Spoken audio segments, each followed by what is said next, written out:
Hey friend, welcome to the Badass is the New Black podcast, where our motto is done is better than perfect.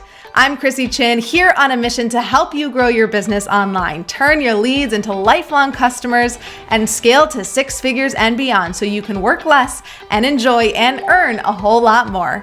Most importantly, I'm a laid-back wife, a mom, a friend who started as a peds nurse, turned network marketer, and now a serial entrepreneur. This podcast is for ambitious people with an idea, a vision, but no idea how to get there. On this podcast, I'll give actionable steps to keep you moving forward while you learn new business strategies, better systems and processes, marketing, sales, all the things you need to build and scale a blissful business that keeps your pocketbooks growing. Grab a beverage, open up your notes app, and let's get to it.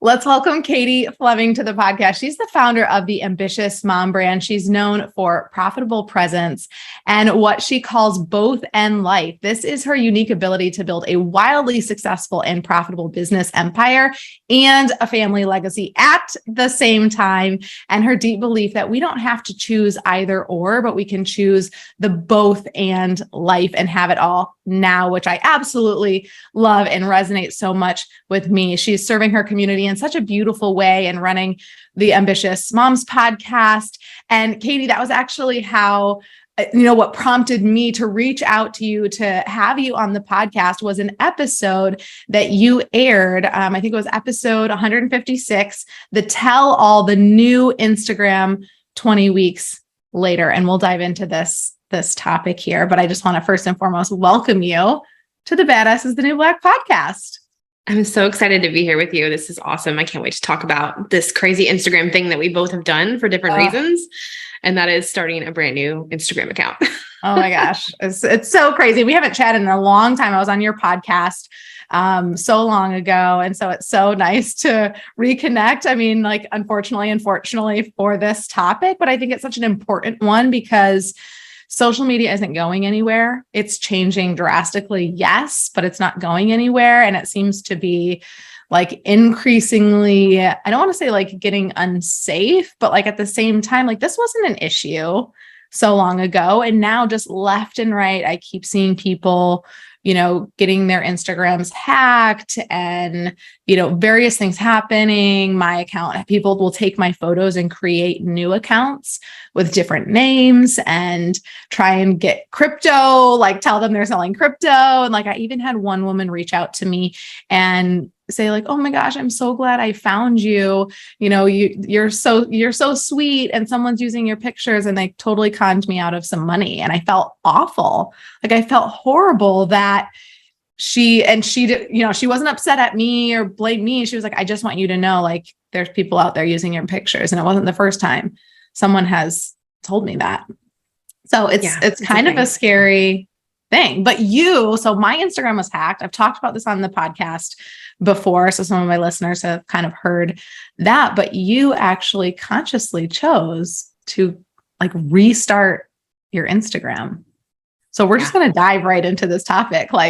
I want all the details. I want to know why I want to, and I got some insights. And you mentioned as we were talking before that you had another episode that I think I missed about Instagram. So maybe you shared some insights on why you were going to do what you did.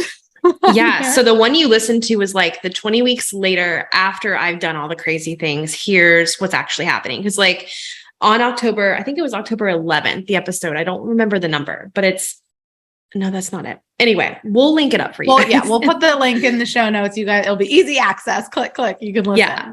But the first one was here's what I'm doing. Here's my fears. Here's how I'm navigating myself through it. Cause there's tons of fears around this. And then the 20-week one that you listened to was okay, did my income actually dip? Cause that was the number one question most people had is if you start this new Instagram account, did you see a plummet in revenue? And the answer was no, it was actually higher. And engagement was higher. When we look at a percentage, it was actually so much higher.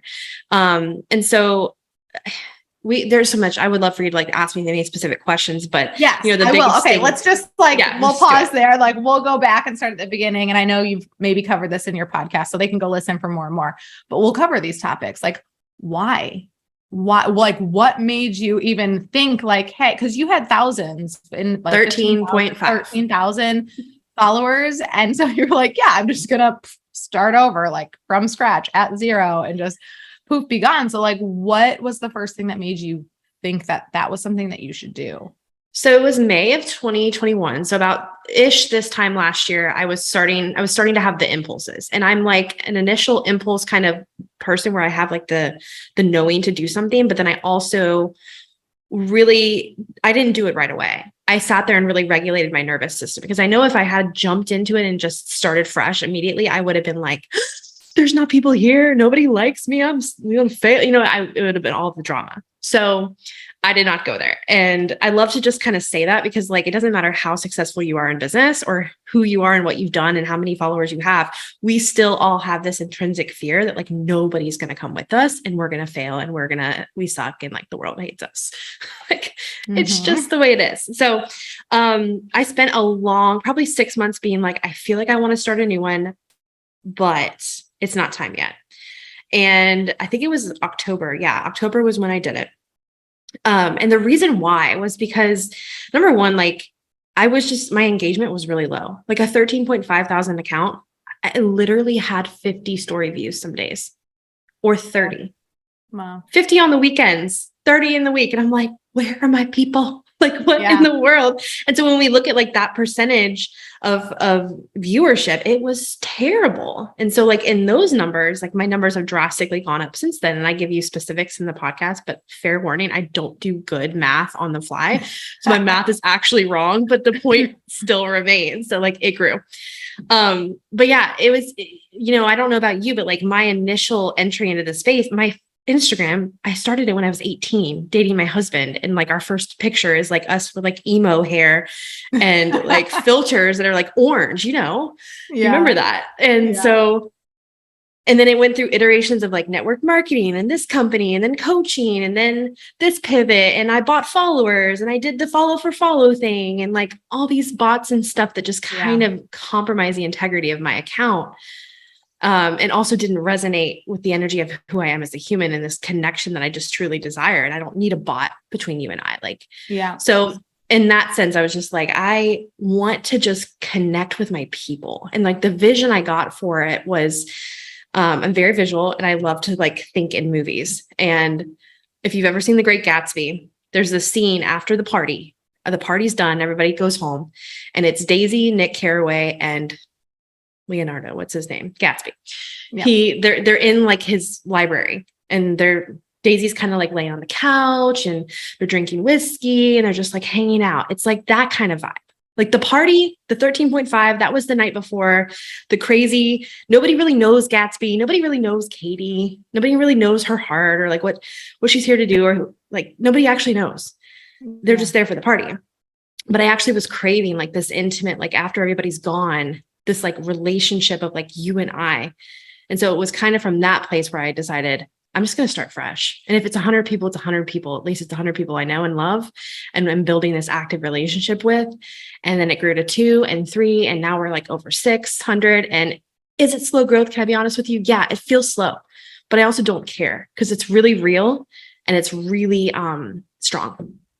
Yeah. So Instagram has evolved and like the way that we view likes and followers has evolved over years, right? So when you were like, I bought followers, like all this stuff, I was like, oh my God, like that, me too. And the reason I did it was because at the time, the swipe up feature, you couldn't get the swipe up feature without 10,000 followers. So Instagram was putting a lot of pressure on having a large amount of followers and incentivizing by offering you the swipe up feature, which as a business, you want to make your call to actions and allow people to take action incredibly easy. So if people are now watching stories more than posts, and they're in your stories. And then it's like, go to my link in my bio and click, it's like swipe up and there's the page to get whatever it is I'm giving you, whether it's free or paid or whatever. And so that was super enticing to me. And so follow campaigns, they weren't fake people. It was real accounts, but it was not anyone that was going to be interested in what I was actually doing. But it was like, I get the swipe up feature. And so I did that. And like massive amounts of followers. And I didn't really realize what was happening the very first time I did it. I thought that it was an entrepreneur that was doing this follow campaign. And so I was going to get other entrepreneurs. And the people that started following my account were like the total opposite of anyone I would want to attract. And I like had this panic moment where I was like, oh my God, my Instagram is ruined. Like, how can I come back from this? And I remember going out to dinner with my husband and just like freaking out and like thinking about it the whole time. And just like so much panic that the next morning I woke up with a giant cold sore. Like that's how stressed I was about it. Like people, we do not need to get so stressed about our social media. And I think that experience really helped me when getting hacked and being like, shoot, like there's nothing there now. And I got to start over. And I was like, so cool, calm and collected, like no big deal. But Instagram has changed. Like now it's not sure. Like people still think like, oh, they have a ton of followers, but there's so much value in like even having the small amount of followers that are engaged. And you mentioned that like there wasn't engagement. No one was paying attention. No one was seeing. There's so much competition. And I don't know if it's like because of, I'm guessing that the lack of engagement just has the snowball effect and like creates even less engagement, probably, right? So it's like once you're kind of on that cycle, you feel like you're kind of stuck there.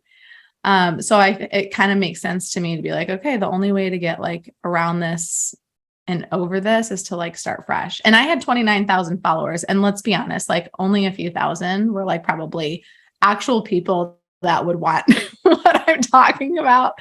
And so I also like got to the point where I don't know if you did, but I hated like having that big a number, knowing like it wasn't really my real people. Yeah. It wasn't real. Right. Yeah. And not that I was like trying. Yeah, go ahead.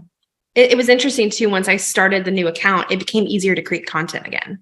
And I don't know necessarily why, but it was just like, I had people that actually wanted it. And I had people that were engaging and asking questions and listening to the podcast and giving the feedback and giving a question and deepening just stuff. So it really was like this just back and forth conversation with my audience that we didn't have in the 13,000 account.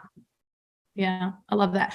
So when you decided to switch and like start fresh, now the one thing I'm very jealous of is I think you got to keep your same handle, right? Like so that when you switched over. Okay. It was tricky, but now you have it. Yeah. Now I have it. Okay. Every time I look at mine, I see that underscore at the end and I like cringe just a little bit like, every link out there is wrong. So like amazing that it was tricky, it sounds like, but you got to keep your. Well, you can't use you have to, there's like a 14-day wait period. So the way I had to do it was the new one I put it's Katie Flemming. And then after the 14-day wait period where it's like sitting out in Instagram limbo, not being used by anybody, I then put the it's Katie Flemming on the old one and the Katie Flemming on the new one. So it took 14 days and I had it in my calendar because I'm like, I don't want Katie Flemming, who owns katieflemming.co to go steal my thing because she won't. No, that's funny. I've been trying to buy .com for like 8 years and she will not sell it to me. And she recently went private. She uses it for her email and it's her maiden name. And I'm like, lady, come on. Come on, Katie Flemming. Let her have it. So there's another Chrissy Chin out there, which is funny because she was a bodybuilder. I don't think she does it anymore. So like people will like Google. I remember joining this program as like a side tangent. I remember joining this program and I was on the sales call and I like, yeah, I'm in, take my money. Let me just give it to you. And he's like, okay, I'm going to add you to the Facebook group. And he's like, Chrissy Chin. And he was like, oh, I was like, oh yeah, that's probably not me. I'm a white girl, no bodybuilding. Nope. No, that's my married name. He was like, okay, so Chrissy Chin, like the amazing Chrissy Chin out there that was a bodybuilder, has all the Chrissy Chin stuff. So I was the Chrissy Chin. I'm the Chrissy Chin underscore out there. This is so awkward, but it's fine. It is what it is. Love that you got to keep your handle. Tell me, because this is the thing that I'm missing a bit on content that you had posted that you did really like and have. Did you like keep that, repost that? Like, tell me how that kind of worked. Or were you just like, nope, I'm starting over, like just wiping it all out. Don't care what I posted before. It's all still there. You can see it if you want. I will sometimes go back and grab and repost new stuff, but for the most part, I write my content offline anyway, like it's in a notes app or something like that, which I would highly recommend because I'm sure you didn't get to keep any of your content, right? No. And that's the thing. It's like now really I had definitely done posts that I had kept in my highlights for various things. Maybe it was a program, or like I had just a fun one that was like parenting, like on point parenting or something. It was like basically horrible parenting situations that I was in, like my husband in the airport pushing the stroller, and my 2-year-old at the time was like hanging on, dragging behind, or like my kids sleeping with the iPad on their face. So like some fun stuff like that I had posted, and it's like, I don't have that anymore. That's like, doesn't matter. It's not business related. Thought it was fun. But yeah, there were certain things like things from a program that I had offered, or we had just launched our quiz, our Margarita marketing quiz. And so many people, when they took it and shared the results and they reshared it in their stories, and I was able to put that in a highlight reel to like promote the quiz. And so it's like all that was lost. Right. So those kinds of things that I just had that I really wanted to keep in the highlight reel so people could come and kind of see things that had been going on and testimonials lost. I might have them in my phone because I have like 20,000 photos. So oh my gosh, it's very possible I could like go back and probably find like screenshots and whatever and piece it together. It just feels a little bit daunting. Yeah. So I write offline. So I didn't lose any content. And then as far as like reposting, I will from time to time, like if I need like a post, but for the most part, my stuff's pretty fresh. Mm-hmm. That's great. So what would you recommend to someone? Like, who would you recommend think about like switching their account or starting over, I guess I should say? The number one thing is you can't just decide to do it because Chrissy and Katie did it. Right. It will not solve. Yeah, because that's one of the things I see a lot of people like to distract themselves with doing like whatever they hear on the podcast or whatever their coach does. And I remember like a lot of my clients, when I did it, they were like, "Oh, I want to do it too." I'm like, "Well, hold on. Like, it may not be the right next step for you. Like, what are you hoping it's going to solve?" And sometimes it was almost like masking. They were hoping it would solve a problem that, like, it's like moving houses because you live in a disaster house.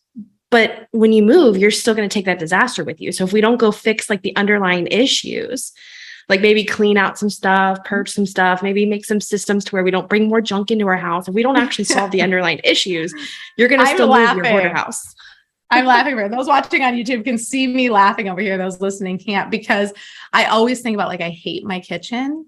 Like it's outdated. I just, oh my gosh, if I could just move to a house, it's like beautiful and all Insta worthy. And then I'm like, who am I kidding? What I hate most is all of the junk all over the counters and the toys everywhere. And the reality is, I don't care how beautiful my house is.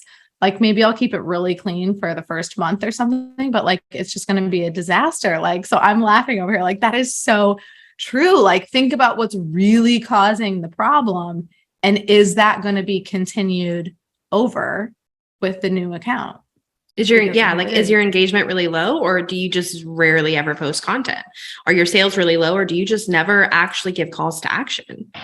Like I speak about in my everyday payday method, like 3 to 5 times a day, we should be selling in some way, shape, or form, telling people how to take the next step on whatever the thing is. 3 to 5 times. And it's actually really easy when we realize like, doing a story and saying, "Hey, click this link," or, "Ooh, listen to this podcast." And on the podcast, you talk about your thing, or you update your cover photo on Facebook and you add a call to action there. Like these are actions that count as your 3 to 5, but most people aren't actually doing that. And so they think switching Instagrams is going to solve that problem of more sales and more connection and all that. And it's just not, most likely. Yeah, that's powerful. So rewind, guys, listen to that again, because that was incredibly powerful for you to sit back, after this episode, take some time and think about like, what am I really struggling with when it comes to social media? And is starting over going to solve that problem? And it sounds like for you, it did. For me, even the forced starting over is kind of solving it for me. I'm finding that it's fun again. And I like that you mentioned before, it's like it's easier to post now. And I feel the same way. Like I'm kind of just posting whatever, like, yeah, whatever is relevant, whatever my people are talking about or what's relevant with me right now. And I don't feel like there's all this pressure to keep up. Like, oh, it appears as she has 29,000 followers. So if someone comes to the account, like it's got to be perfect and be amazing and all of that. Now I just kind of feel like this is for the people who really want to be here. And we can talk. I'm so grateful that I have an email list and we can get into that. Like how you got and the that people word that out. don't need, like, that's the other thing I noticed that was interesting was I had this initial urge to put in my new bio, new account, closed my 13.5. And I was like, why do I want to do that? And I realized it was like this, like, well, they need to see that I'm legit. I'm not some new coach. Like this isn't a new account. I'm not some like, whatever. And I was just noticing my ego around it. And I never put it in my account. I worked through my own stuff, but I've seen other people close their accounts and they make sure to tell the world that they've closed down their 22.5%, thousand account that has mostly men from Pakistan on it. All that Right. stuff. Better Like, go change dude, my that wasn't legit bio. in the No, I'm first kidding. place. I didn't have, I didn't have that. I did. I think when I initially put it up, I put like original account hacked, new account, but I did not put the amount of people because that was one thing that I wasn't that proud of it because it came from follow campaigns. So I think it depends on the energy. So it's not even the thing that's actually the issue. It's the energy of the thing. So like the people I'm referring to, I can actually read the energy where it's like this. Sure. You've seen the bios where it's like Forbes featured in Gary V and all this other stuff. And you're like, were you actually? I've never seen that before, but okay. Yeah. Yeah. Or how much did you pay? Exactly. Which, you guys, that's the name of the game. And I'm not bashing anyone that does that. Like it costs money to make money but you can pay to just be in those things. And yeah, you might have to be in the running for other people and not everyone is going to get in, but I don't hold weight when I go to a website and I see all of these things, like on all of these things. I don't think like, oh my God, you're amazing. You were on those things. I look at it as like, dang, you're actually really smart in business because whether you're paying for that or putting in the energy to do that, like you did that, right? Like it took effort to do it, either seeking out or having someone on your team seek out that publication or whatever to get in there. So regardless of if you paid for it or they sought you out, like you put in the energy to make it happen. And that's actually what I care more about. But I'm not like, oh my God, like you were in Forbes, like you must be like. There was a time though, when I was growing my Instagram, there was a time where I was like, I thought if you had a kajillion followers, like you were the shit. And it's just I think you were in the beginning because there wasn't all this thing of like the follow campaigns and whatever. So it was more legitimate. And the people that did have all of those followers, were getting people that were really into what they were doing. So it did create this sense of like status and importance, but it was real. And then it kind of became fake inflation for whatever reason that people, and again, not knocking like anyone who did follow campaigns. Like at the time I was like, this is great. Like, yeah, you guys should do follow campaigns, like get the swipe up feature. But that's the thing, like life changes, apps change, business changes. And there's a girl in my network who always says like, what I say today might not be this thing that I say tomorrow. And like, I think that's okay to give ourselves permission to like explore, like you're exploring and you're teaching other people like what you're finding that's helpful or, what you think might help them. And I'm exploring as well. Like I don't claim to be the expert in everything, but if I learn something, I'm going to share it with you. And if I realize like, whoop, we shouldn't have done that, like I'm going to tell you and be honest and truthful. And I think that's actually probably one of the biggest things that the shift from the old Instagram to the new Instagram did for me was I took myself off this pedestal that I created for myself that unintentionally separated me from my audience. And it was like I came off the stage that they didn't want me on in the first place. And I actually just was in the audience with them and really just allowed. That's why I think content became easier to create because I was just showing my process, not needing to be perfect. I was just Mhm. documenting my process, not my perfection. And that was really what I think kind of changed a lot in terms of intimacy with my audience, which I believe the greater the intimacy, the greater the conversions, the greater the cash, the greater all of that stuff. So the more intimacy you can create, the more success you're going to see financially. And the thing is, like, in the online world, we want to talk about automation and systems and funnels and all this stuff that, like, honestly, for the coach, like you and I, like, it's not always that necessary to put in heavy automation, because heavy automation separates us from the hearts of the humans that we're here to help. And Mhm. so I think that a lot of business owners automate too quickly before, like, it's really necessary. And thus they delay that growth. Yeah. Yeah. 100%. Love it. Oh, this was a good conversation. I'm glad I brought you on to chat about this. Is there any other little words of wisdom that you want to give someone who is just struggling right now with their social media, whether it's they're not getting the engagement, or they don't know what to post, or they just feel like it's just not what they want to be doing? I know that was like a lot of broad things, but like, what's your one tip for that person that's just like struggling with social? Well, I shared with you guys my intention behind the Instagram account. And I think we can always kind of grab and feel for, like, what's our intention with the spaces that we're participating in. So it takes time, and it may not come right off the bat, but if you're diligent, I would sit with the question of, like, how do I want my social media to feel? What do I want this to feel like? And for me, it showed up in a vision of a movie, like the Gatsby situation. But if you can kind of define how you want your social to feel, and then also start showing up and speaking to your audience, share that vision with them, tell them the way you want to experience the space together, how you want them to interact with you.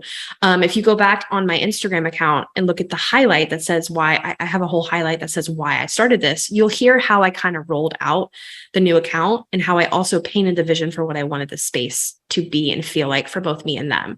So I would spend some time thinking about the way you want this container of social media to feel, and then invite your audience into the process with you and tell them exactly how to engage and communicate with you in that sense. Love it. Love it. Oh, such solid sound advice.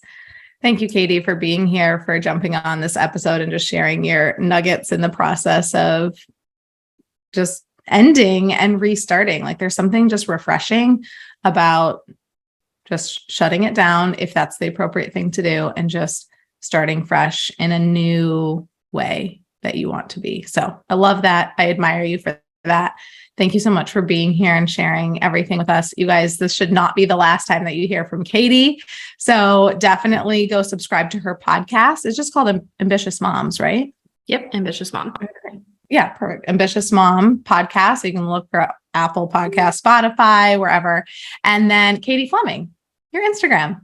There it is. Everywhere. Yeah. So we'll put the links in the bio for you guys to make it super, or in the show notes to make it super easy for you to find Katie and connect with her. Thank you so much for being here. This was awesome. And I know this won't be the last time that we chat. So thank you so much. Thank you so much for having me. Thank you so much for tuning in. If you got some value out of this episode, I would love some support. And the best way to do that, so I can keep showering you with loads of actionable tips, is to hit that subscribe button. Leave a review or a comment if you're on YouTube, and share this podcast with a friend. And when you share it with a friend on social, please tag me so I can reshare your share in my stories. It's been an absolute pleasure hanging out. I appreciate the heck out of you for showing up. And now it's time for you to take imperfect action so you can work less and enjoy and earn a whole lot more.